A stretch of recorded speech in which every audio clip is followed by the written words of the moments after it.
Hi, I'm Bubby Peggy, and today I would like to revisit the second commandment. It's full of meat, and here's what it says. You shall not make for yourself any graven image, nor any manner of likeness of anything that is in heaven above, or that is in the earth below, or that is in the water under the earth. You shall not bow down to them, nor serve them, for I, the Lord, your God, am a jealous God, visiting the iniquity of the fathers upon the children unto the third and fourth generation of those who hate me, and showing mercy unto the 1,000th generation of those who love me and keep my commandments. Okay, let's examine first, what is a graven image? The dictionary says that it's a carved idol or a representation of a god used as an object of worship. Now, I'm sad to say that my own parents allowed nothing of Judaism into our home. But my mother had a small statue of a Buddha on her dresser, and my father nailed a horseshoe to the top of the doorpost instead of putting up a mezuzah. They weren't bad people. They were just misguided. I myself used to carry around a lucky rabbit's foot. Let me tell you, it wasn't much luck for the poor rabbit. You see, not being raised with the teachings of the Torah led me to make a lot of wrong decisions in my life.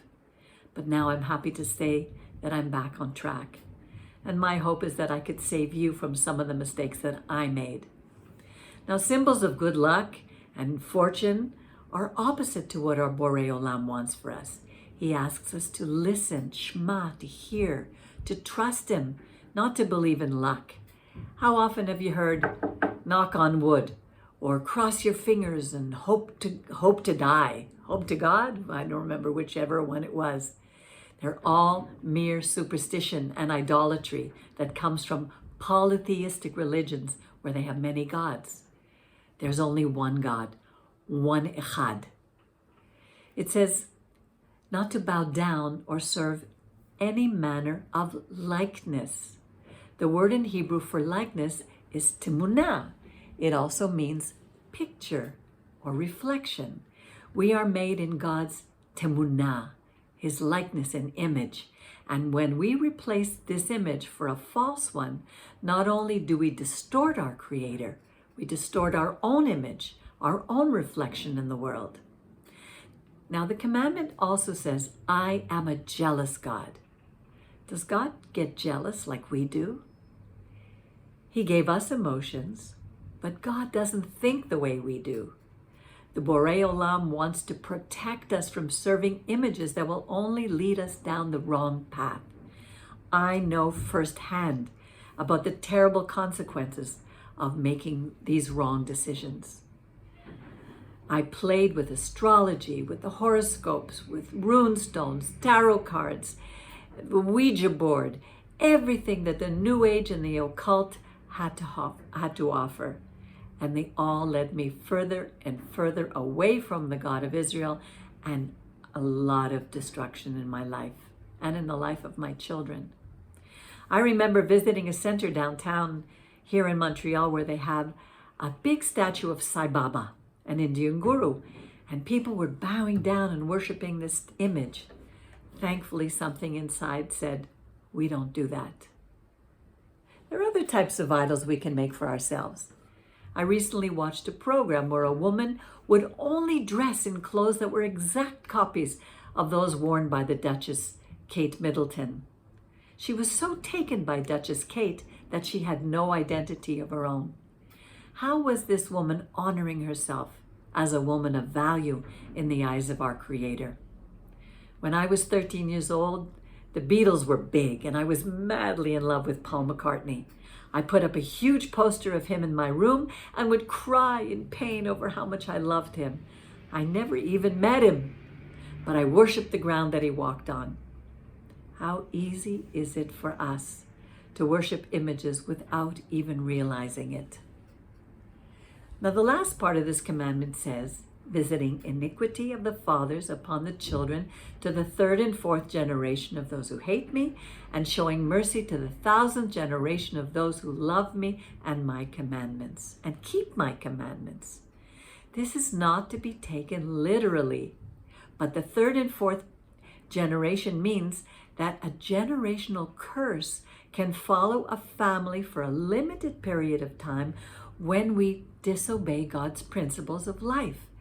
But when we do teshuvah, which means we turn around, we go to our Creator, we acknowledge what we have done, we make restitution for our mistakes, He will show us mercy to the 1,000th generation, which means forever. And those family curses will be broken. I've seen that in my own life. It's so good to have this hope. So it really all boils down to trust. If you say you love someone, then trusting them goes hand in hand. We've all been given a gift of emunah, faith. It's part of God's ruach, breathed into us at conception. But what we do with that faith, that emunah, is what counts. When we take small steps of faith and put them into action, that's when we build bitachon, trust. When we get married, it's usually because we love the person. But trust is built slowly over time, years and years of learning about that person. But once trust is lost, it's very hard to regain. Our Creator has shown us over and over how much we can trust Him by all that He's done. My question to you is, do you trust our Creator, our God, or do you put your trust in false gods, in idols? Now here's a beautiful song in Hebrew from Tehillim, Psalm 115, verse 9. It says, "Trust in the Lord, Israel, for He is your protector and He is your shield." Israel, Israel, betach b'Shem, Ezram u'maginam hu. Israel, Israel, betach b'Shem, Ezram u'maginam hu. Israel, Israel, Israel, betach b'Shem. Israel, Israel, Israel, Ezram u'maginam hu. Israel, Israel, betach b'Shem, Ezram u'maginam hu.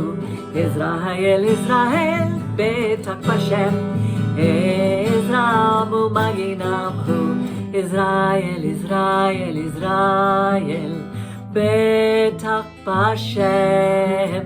Israel, Israel, Israel, Ezram u'maginam hu. Ezram u'maginam hu. Ezram u'maginam hu. So let me ask you one more time.